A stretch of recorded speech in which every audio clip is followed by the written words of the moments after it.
stats with 21 kiloton.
We are now well and truly entering the period known as Endgame for The Division.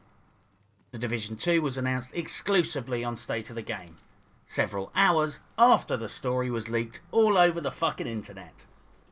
We have been given a Year 3 roadmap, we're being barraged with global events, and Yannick made a Freudian slip on the last State of the Game when he referenced the forthcoming end of State of the Game.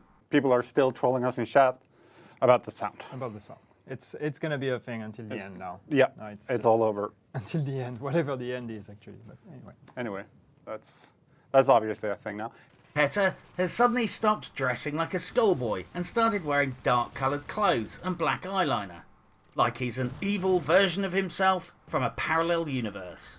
So I guess from now on we shall be referring to him as Evil Petter. They had brought in the big guns and had people like creative director Ming the Merciless come on the show. But before we pry off the skull cap and start tucking into the monkey brains, I guess I should explain what the fuck has been going on. The worst kept secret in the gaming industry can finally be spoken about out loud. Ubisoft has been working on The Division 2, and we all have to act surprised. I'm sorry, but you can't have over 1,000 staff members working on a project for so long without the secret getting out. Christ, that's about as possible as covertly invading Iraq. The hundreds and thousands of troops, airlifts, redeployment of tanks and aircraft sadly often give the game away. Hell, I've even discussed The Division 2 on stream, so I guess the best way to describe what happened was they officially admitted guilt for the crime we all knew they'd committed all along. The only single thing we know to be true is that no more information will be given out about The Division 2 until E3. Or until the next leak happens. Other than that, we know that they actually started work on The Division 2 when The Division 1 launched. This statement alone has one very fucking significant implication. Anything anyone has ever said about stuff not getting fixed has to be filtered through the knowledge that lots of developers have been working on the sequel and not the fucking fixes from day fucking one. Let that one sink in. Think back to some random excuses and explanations you've heard over the last 2 years.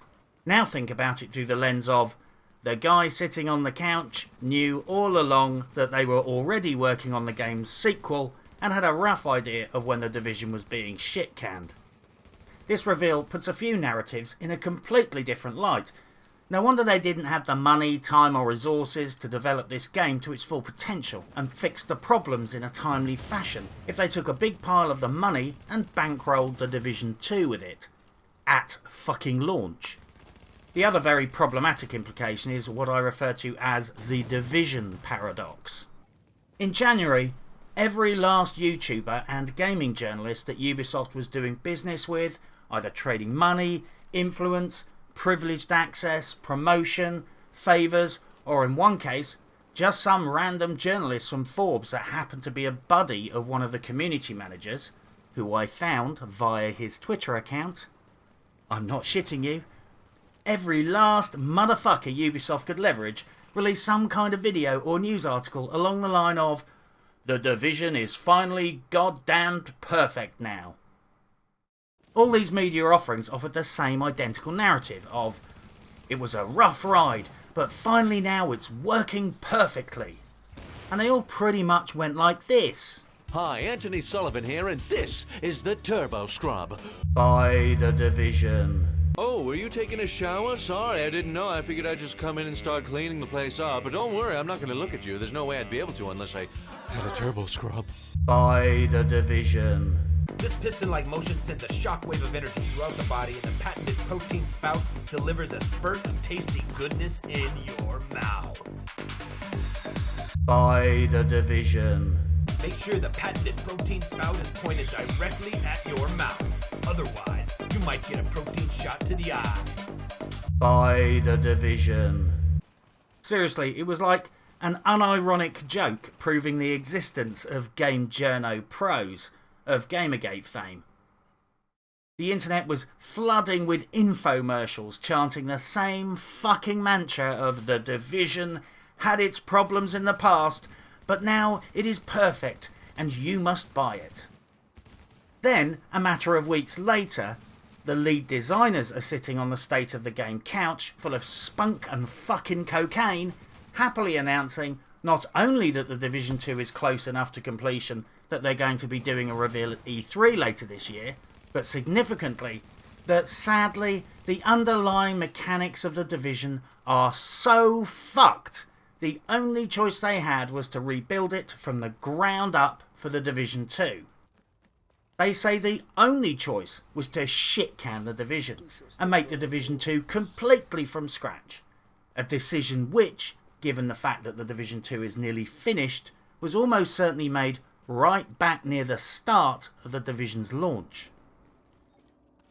Another financial implication of this decision is that we are all going to have to spend all over again.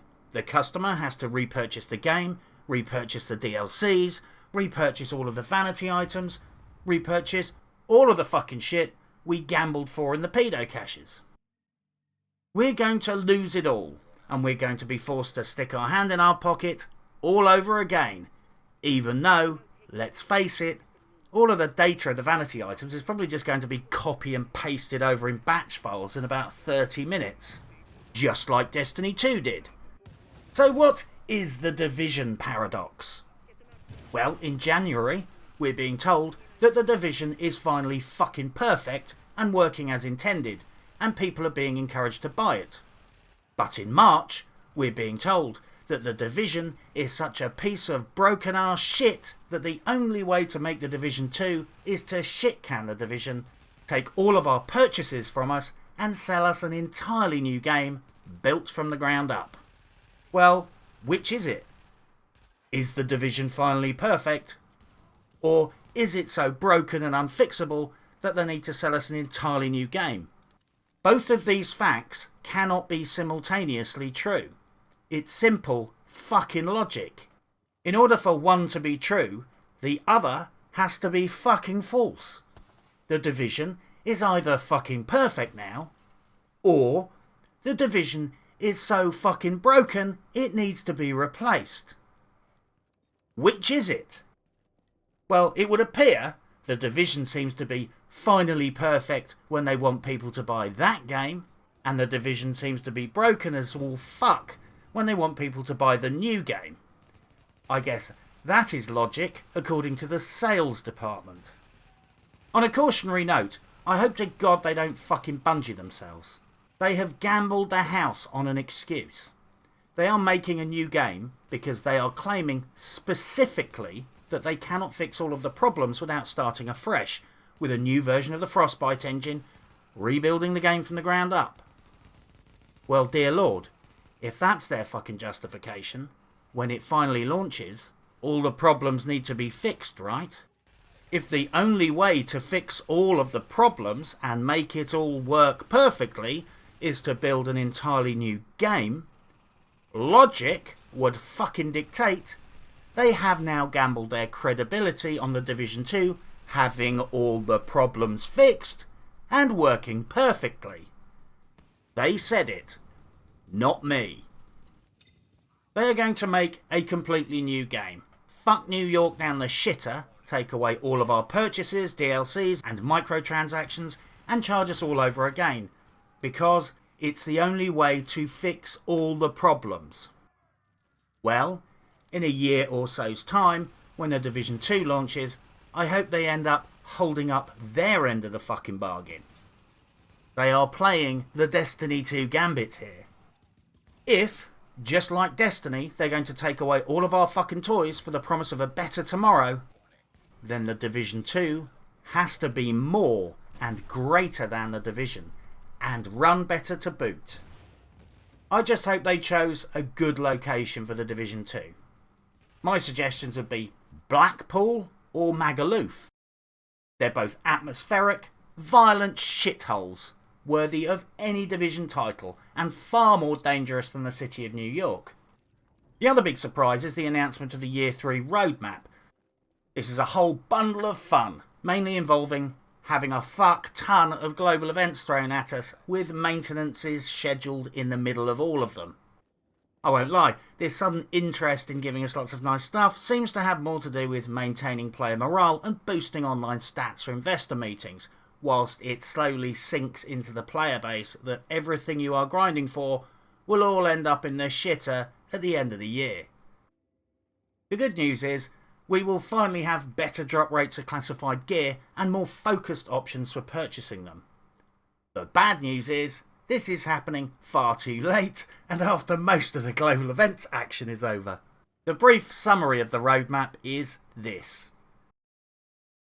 In a nutshell, we're getting lots of global events, 2 new legendary settings on missions, 2 new global events, the Xbox One X patch, and we get to grind shields, which from what I gather means if you do lots of achievements in the Division 2, when you lose all of your vanity items, you will win a fucking shoe and a fucking scarf as compensation. Nice! That's like being robbed blind and the thief giving you your bobble hat back. Thanks for that, I guess. My immediate observation would simply be this. Please stop having maintenances every single fucking GE. You always time the maintenances smack bang in the middle. For fuck's sake, please stop doing that. I can't work out whether this is a big finale or it's just someone being nice because they want something from us. Year 3 content is such an obvious attempt to boost player engagement stats, it's a farce. It's like your girlfriend suddenly doing all the housework, giving you spontaneous blowjobs when you haven't showered, and bringing you breakfast in bed in the morning for no fucking logical reason. You just know she's about to ask you for a new fucking car.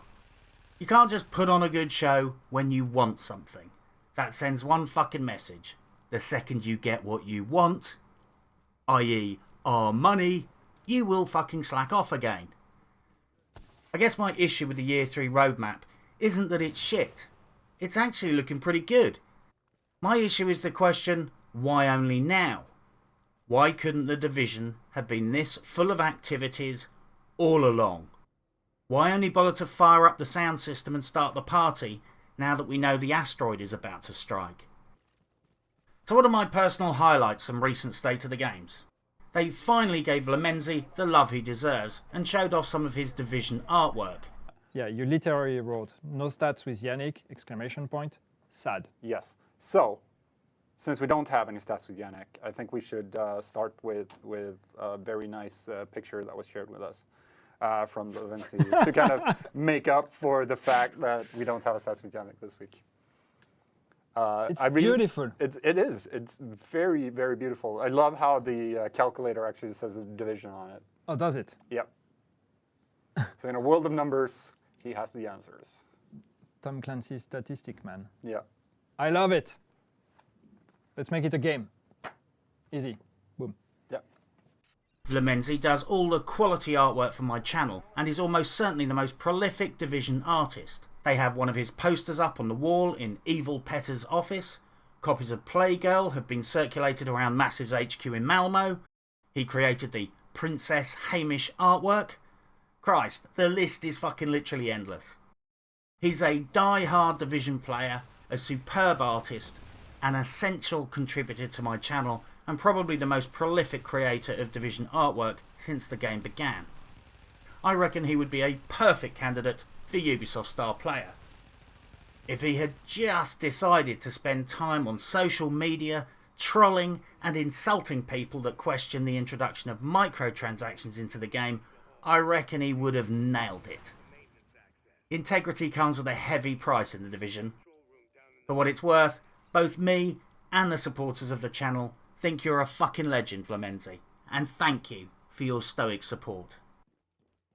Yannick commented on the PTS. His words were, "Thank you to the 12 people who actually went there." No fucking shit. No feedback is ever implemented. The PTS is now a publicity stunt. You held it during a cunting global event. Of course nobody gave a shit. What the fuck were they thinking? They also announced that they want to promote streamers so people are invited to send in clips.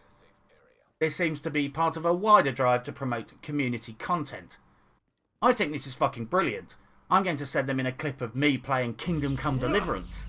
Remember that game?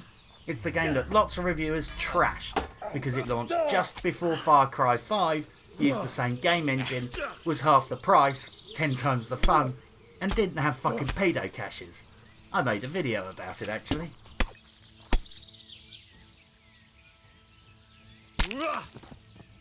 You can stick your money up your arse, you fucker. Ah! Yannick and Evil Petter gave a special thanks to the moderator team for the Division Twitch channel. For those of you who don't know, the moderator team are the lovely people who delete all your comments and ban you if you mention anti-cheat, laggy servers, or the Cronus Max during the state of the game. Just to settle this issue once and for all though, the other day Hamish was promoting the use of an eye tracker in another Ubisoft game. There is fucking zero chance they will ever do anything about stopping people exploiting on console with Cronus Max if a community manager is fucking promoting cheating with eye trackers. They don't have any fucks to give. Evil Petter was expressing his dismay that he doesn't own a house yet. Well, for a guy that only got 2 classified items in a previous global event, my advice would be, play the game for more than 2 hours a month? Just a wild fucking guess. Yeah, that would definitely do it. Play the game from time to time. Strangely, I don't know anyone who barely plays the game who has a house either. Whilst we're on the subject, my golden moment in recent State of the Games was Evil Petter showing us a cosplay picture and waxing lyrical about this being his favourite cosplay picture ever.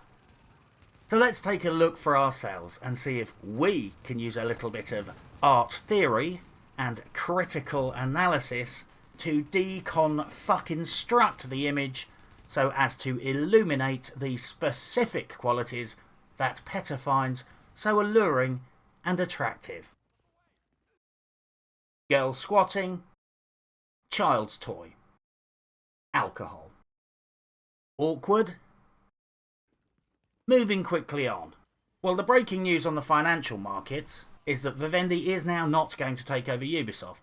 The results aren't all in yet, but it appears something like this. Vivendi was trying to buy up a 30% share in Ubisoft in order to trigger some French law that meant they were allowed to force a hostile takeover. Ubisoft cut some deal with Vivendi, who agreed to abandon their plans of total global domination by selling its shares at a premium value to an investor group comprising of Tencent, the biggest investment company in Asia, and the Toronto Teachers Pension Fund. This sale is done under the condition that they are limited in what they can do with the shares. Vivendi won't buy any more for 5 years, or buy those shares back. So in theory, Ubisoft keeps its independence, Vivendi gets a big giant fuck pile of cash, Ubisoft gets another big pile of cash, Tencent expands its holdings abroad, Ubisoft gains access to Chinese markets. This, in theory, looks as close as you can come, as they say in the massage industry, to a happy ending, subject to 2 significant factors. 1. I'm sure a ton of private contractual agreements were made behind closed doors. Let's hope Ubisoft didn't trade its soul to get the deal done.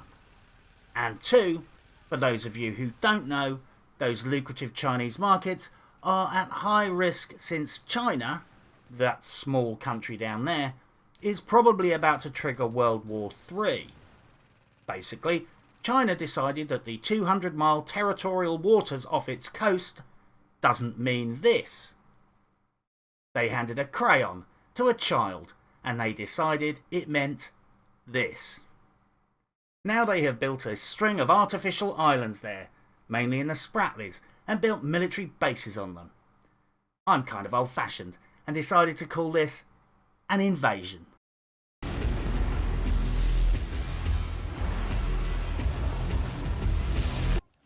I just thought I'd bring that up. I would like to think that in my own small way, I contributed to this happy outcome.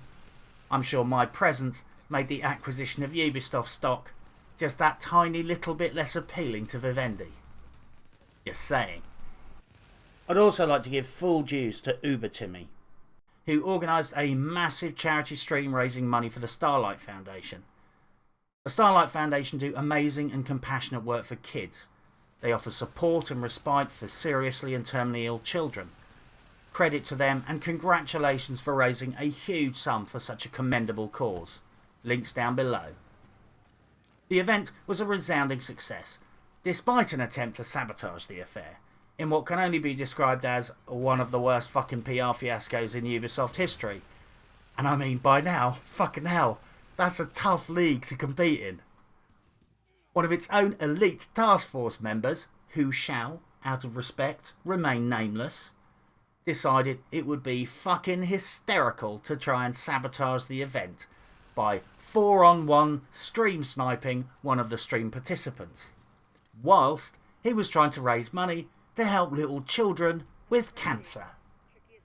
Yeah, let's rewind that one so we can soak that up in its full fucking glory.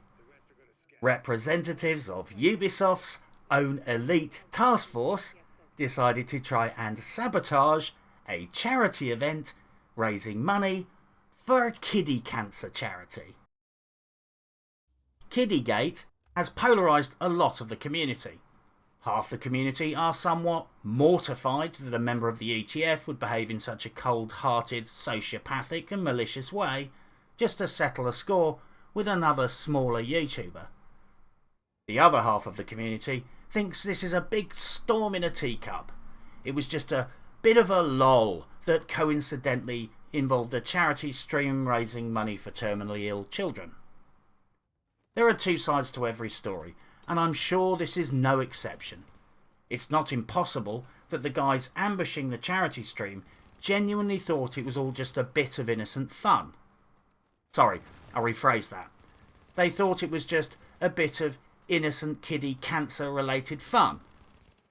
In their defence, the person who organised the stream sniping did eventually stop after receiving complaints from the organisers of the charity event. And in all fairness to him, not all of the kids that the charity helps are terminally ill with cancer. Some might actually survive, and some of the terminally ill kids are dying from something completely different from cancer. So simply describing the incident as an ETF member ambushed a charity stream raising money for dying kids is, in all fairness, an overstatement. Technically. But not by fucking much. He also went on to offer one of the most truly heartfelt lyrical and compassionate apologies I have ever seen, which convinced me at least that in his heart he knew he had done something profoundly hurtful and damaging. The words he wrote were these: "Just having a bit of fun, man." Face with tears of joy emoji. No hard feelings. I think there was also a follow-up quote on Twitter, some other joke about it, and a comment along the lines of, "Too soon, lol?" Given my shitty track record and low personal standards, I'm not exactly qualified to give anyone advice on how to behave. But if I had 2 pieces of sound life wisdom to pass on to future generations of gamers and fuckwits, it would be this: never include insults and or emojis in an apology, and 2, if your fucking master plan for the evening contains the words children, cancer and sabotage, then you might want to rethink your life choices. Just saying. I don't know the history of the beef between these two guys, so I'm not going to pass judgment. The community is smart enough to do that for itself, but I would say this: I think it's very sad that as a community there is so much self-destructive spite between its different constituent parts that not even a fucking charity stream for a children's hospice is safe from being sabotaged by opposing factions. Fucking hell, even in real wars, most armies at least try and avoid bombing schools. They don't bomb schools for lols. This was an event raising real money for real kids. As a community, we have our differences, but we are better than this. I subscribe by the old-fashioned code that whatever your beef with someone, you keep kids, wives, personal lives and sickness out of the equation. This ticked 2 of those boxes. To throw in an age-old fucking piece of wisdom that we should all consider: when a community is being encouraged to fight amongst itself, it's worth taking a step back and trying to evaluate who is going to benefit from the chaos. Well, that's basically the news from March. We're getting a fucking artillery barrage of global events, maintenances, a few promised patches, and our slow and inevitable slide towards, as Yannick so perfectly described it, the end. I would also like to take this opportunity to congratulate everyone who was selected by Ubisoft for being star players and invited to E3 to see the Division 2 reveal. There doesn't seem to be any official list, so I don't know everyone who's been invited. What I can say is this: some of the Ubisoft star players are people I know. They deserve it, and I'm glad you're representing the community because you are our best and finest. Some of you I've congratulated in person already. Some of you I haven't caught up with yet, but well done. Some of the Ubisoft star players are people I only know from being part of the social media brown shirt fucks best known for sucking off Ubisoft by promoting microtransactions and pedo caches and behaving like Stasi cunts to anyone who dares to criticise them either on Reddit, Twitter or the forums. Business is business, I guess. There was a cocksucking competition and you had the most blistered knees. I hope you sleep well at night. In fact, I'm sure you do sleep well at night. You don't have a conscience to keep you awake. Lastly, there were also a fair few people that definitely should have been selected and didn't. God forbid, there were even some ETF members that shockingly didn't get an invite, who, in my humble opinion, definitely deserved one. But don't tell anyone I just said something nice about the Elite Task Force. I have my reputation to maintain. Well, enjoy the death throes of the Division. And on your travels, if you meet anyone who gives you an excuse about why something isn't fixed, just calmly reply, "Any chance one of the thousands of developers working on the Division 2 might find time to fix it?" But for now, good luck and happy hunting.